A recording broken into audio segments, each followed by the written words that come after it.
Hi guys! Today ay mag-harvest ako ng aking mga gulayin. So, samahan niyo ako. Meron akong kamatis, cucumber, bell peppers, at iba pa.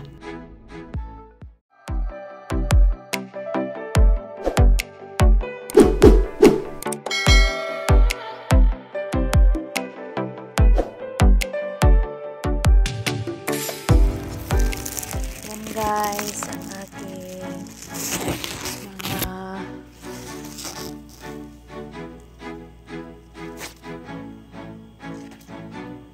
yan ang aking mga cucumber na maliliit pa, yung iba na harvest ko na. So ito ang aking mga green bell peppers. Meron akong 4 na puno na green bell peppers na kailang harvest na ako. Tsaka ito ang aking big boy tomatoes. Pang ano yan? Pang burger. Lagay sa burger or mag-salad or mag-salsa.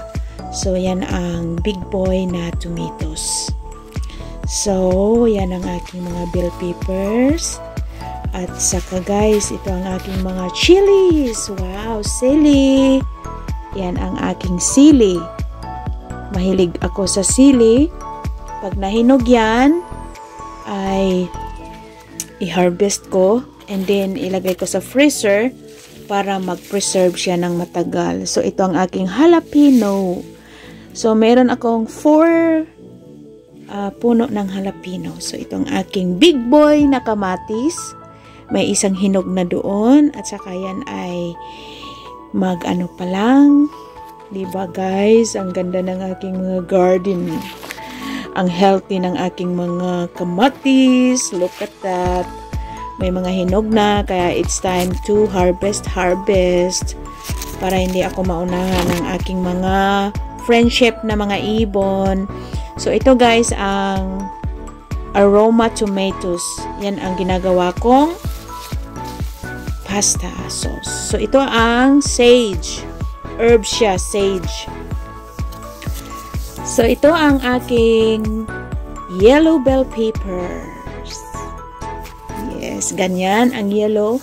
So, ngayon, green pa siya. So, hintayin ko yung mag-mature siya. Yan, yellow bell peppers. Yan, yellow bell peppers din yan. Ayan. So, pag nag-mature na yan, mag-turn yellow. Ipakita ko sa inyo kung paano siya mag-turn yellow. So, ito ang sweet banana peppers. Ito ang hot banana peppers. May sweet, may hot banana peppers. So, ito siya, yan pag nag-matured, yellow. Yellow ang kanyang kulay. So, yan ang hot banana peppers. Ayan, napaka-healthy. Dati, yung garden ko ay halos everyday. Ito ay kakaibang peppers. Nawala ko ang kanyang pangalan. So, ito ang hot banana peppers. So, dati, araw-araw, halos maya-maya ko siya binibisita. So, pinapagalitan ako ng asawa ko. Sabi niya, wag daw laging titignan at hindi daw so after other days or 2 days saka ko siya yun, ito ang hot banana peppers guys. Pag bumili kami doon sa nursery yung springtime, kasama na yung kung paano banana peppers, sweet banana peppers, green peppers, yellow peppers. Ito naman ay kakaiba siya na peppers. So, ang pangalan niya ay may Berta yun eh. Hanapin ko guys ha, kung saan. Yan. Ito ang Big Berta na klase ng peppers.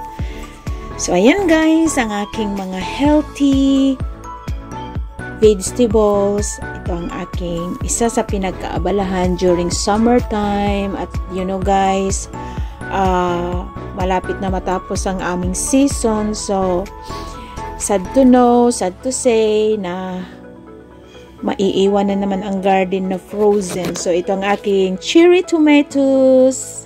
May hinog na doon sa ilalim. Yan, ang hinog kong cherry tomatoes. Ang sarap niyan papakin. Isawsaw lang yan siya sa ranch or sour cream, hot sauce. Busog na si Inday Bing. Ayan guys, ang mga unod ng aking mga kamatis. O diba, akala nyo hindi ako marunong mag-garden. So ito ang aking mint. Yan ang aking mint. Herbs. Yung herbs na mint. Saka ito ang aking basil. Bigayan ng aking sister-in-law. Pinapalago ko. Diba? Sa Bisaya, sangig. Hindi ko alam sa Tagalog. Ito ang aking tanglad. Yan ang lemongrass. So, ito ang aking cherry tomatoes. Diba guys? Healthy na healthy ang aking cherry tomatoes. So, ito ang time na mag-harvest na ako guys. Yan ang mga today's cucumber harvest. Yung sweet and hot banana peppers at saka cherry tomatoes.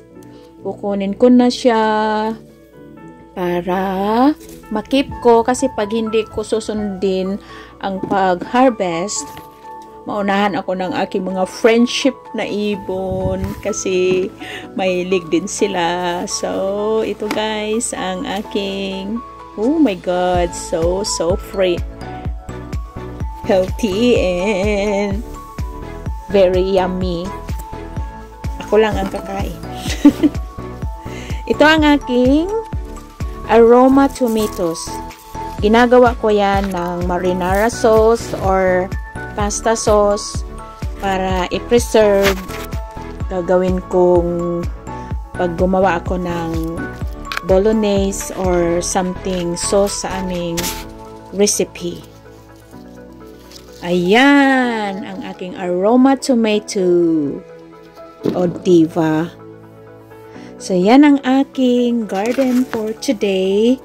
Harvesting. Yan ang saan pa kayo guys? 'Di ba? Kung may itanim, may aanihin. Yan ang aking big boy tomato. Ang laki. Yan, look at. Oh, yan ang aking lagay sa salad or gawing salsa or gawing round slice para sa aking burger. Oh, ang laki. Aroma tomato, big boy tomatoes. So guys, ito ang aking garden, ang garden ni Inday Bing. So, hinog na ang aking mga kamatis. Marami pang sumusunod. So, mayroon pa kaming more than 1 month na tapusin namin ang aming garden para before mag-frozen, yung mag-freeze ang weather, ay ma-harvest na siya lahat. So, ayan guys, ang aking kamatis. My God. Hindi ako makapaniwala na ang dami kong na-harvest. So, pag may itanim, may aanihin. Kaya, kung may tiyaga, may ilaga. Ganun lang ang buhay-buhay. Nasa tiyaga ang ating maiilaga. Oh, yan ay mga 1 day or 2 days later ko siya kukunin para tamang-tama, hinog na siya.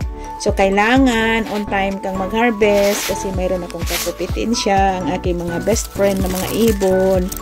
So, dati yung bunny, ang pinaka-kupitin siya ko sa aking garden, kaya lang ang bait ng asawa ko, nilagyan niya ako ng fence para hindi makapasok yung bunny. So, I'm very safety na sa aking garden at wala ng yung ibon na lang. Minsan, sila ang unang mag-harvest. So, ito na guys, ang aking ma-share for today's content ang aking healthy vegetables garden. So I hope na nabigyan ko kayo ng magandang entertainment for today. Ang aking mga big boy tomatoes, ang aking mga cucumbers, ang aking mga klaseng tanim sa aking garden. So salamat guys sa inyong panonood sa aking garden time. God bless and ingat tayong lahat.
So, ayan guys, ang aking today's harvest na mga gulayin.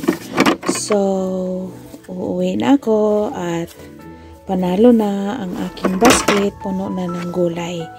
So, thank you guys. Sa uulitin, salamat sa inyong panonood.